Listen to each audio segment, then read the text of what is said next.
Hey everyone. So maybe you picked up one of these HDS shotguns and maybe you're having a whole ton of fun with it, and maybe you're shooting it with both barrels at a time because it can do that and why not.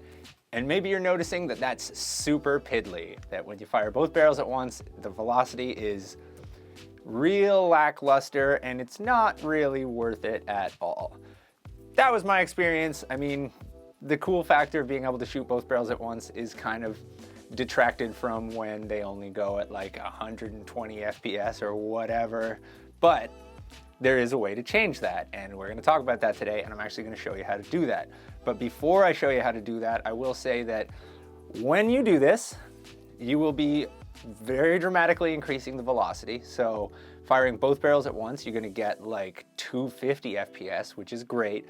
If you then fire one barrel at a time, it is going to be real hot. We're talking like 350 plus. Like one barrel at a time will be incredibly spicy. Let's just put it that way. So keep that in mind. If you're going to do this modification, both barrels at once is going to be great, but one barrel at a time is going to definitely be shooting too hot. It's probably going to break paint in the barrel, I would assume, at that speed. So keep that in mind.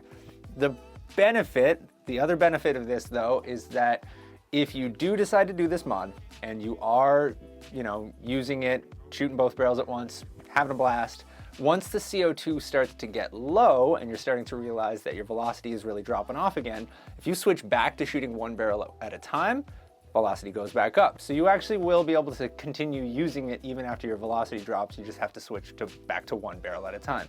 So that's pretty neat.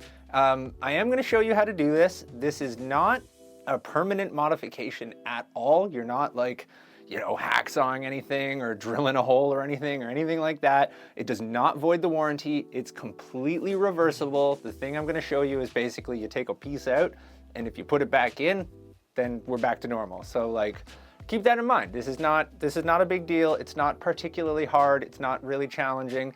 It's a little bit fiddly, but we're going to go through that now. So let's just jump right into it. So the first thing you're going to want to do is remove these two little screws that keep this little plate on. I've already done that because no one wants to watch me take screws out of stuff, so I just took as many out as I could already. Then you want to remove the bottom rail. Now this one I had already removed ages ago because this is my own personal shotgun and I don't know why I need a rail on it.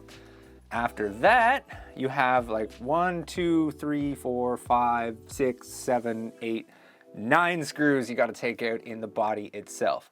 Again, not going to make you watch me do that. I've kind of already done that. Once you got the screws out, or at least loose enough, basically just want to wiggle that off. There you go. Exposing the guts within. So once you got the body apart, you're going to want to take off this whole like valve assembly frame dealio, which means taking out more screws, specifically 1, 2, 3, 4, 5, 6, 7, I think 7. Anyways, those ones I pointed to there. I'm going to do that now. Not going to make you watch me do that, and then we'll take this part off. Once you got the screws out or loosened enough that it'll just pop out anyway, same thing, you just kind of want to wiggle this out of place. Try not to do it too aggressively so nothing pops out underneath. And now we get into the fiddlier bits. This part, very easy. You just want to remove this arm and the barrel selector. Just move that to the side. After that, we're gonna, you guessed it, remove more screws. But we're almost done with the screws. So it's just these two right here. They're slightly larger, and they hold the whole valve assembly into the frame. Once you get those out, things get a little bit more fiddly. This part is probably the fiddliest part. So right here, you got your little gas pipe, and this itself is the valve assembly. So we want to gently pry this out in a way that doesn't make anything pop out under tension. So the best way I've found is right near the base of that little brass pipe, get a screwdriver or something in there and just sort of pry it up, but hold on to it because there's a spring right there and it's going to push it that way as soon as it gets free. So hold on to it and just gently guide it out. There we go. You may want to actually release the barrels. There we go. All right, so now this part, that should just come off. You can put that to the side. And you want to get this part here. This is the part that we're actually going to be getting into. So again, be really, really careful. Right near the base of this little pipe, there are some tiny, tiny, tiny little pieces. If they pop out, just try to remember the order they go back in.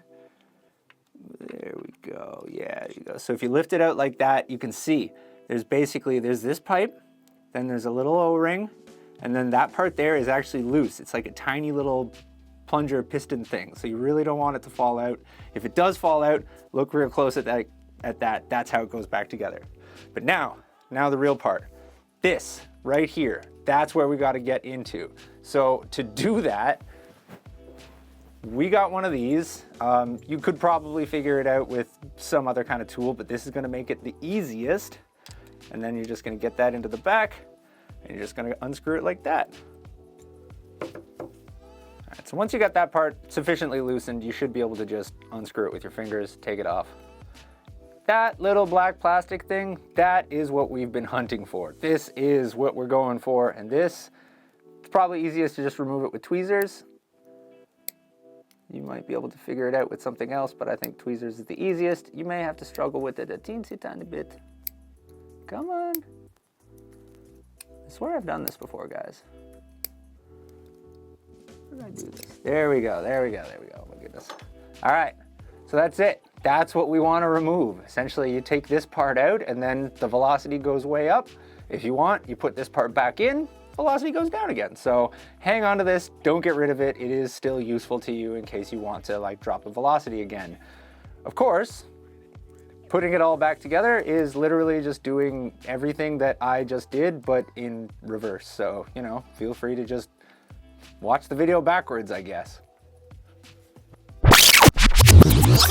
So there you have it. That's what you got to do if you want to jack up the velocity on the HDS 68. So as you can see, it's not the worst mod in the world. It takes a little bit of time and it's a little bit of fiddling with tiny screws, but like it's not super hard. Again, it's not permanent. So if you don't like it, just put that piece back in. Not a big deal. Of course, always like if you do this modification, like be aware of that.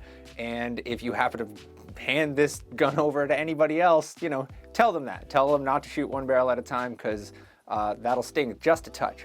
But yeah, what do you guys think? You excited about this? Like, how many of you plan on actually doing this to your own? Like, if you have done this or if you plan on doing this, let me know in the comments. Let me know how it goes for you. I want to know, like, how useful is it when you're shooting both barrels at once and once you get an actual like reasonable velocity.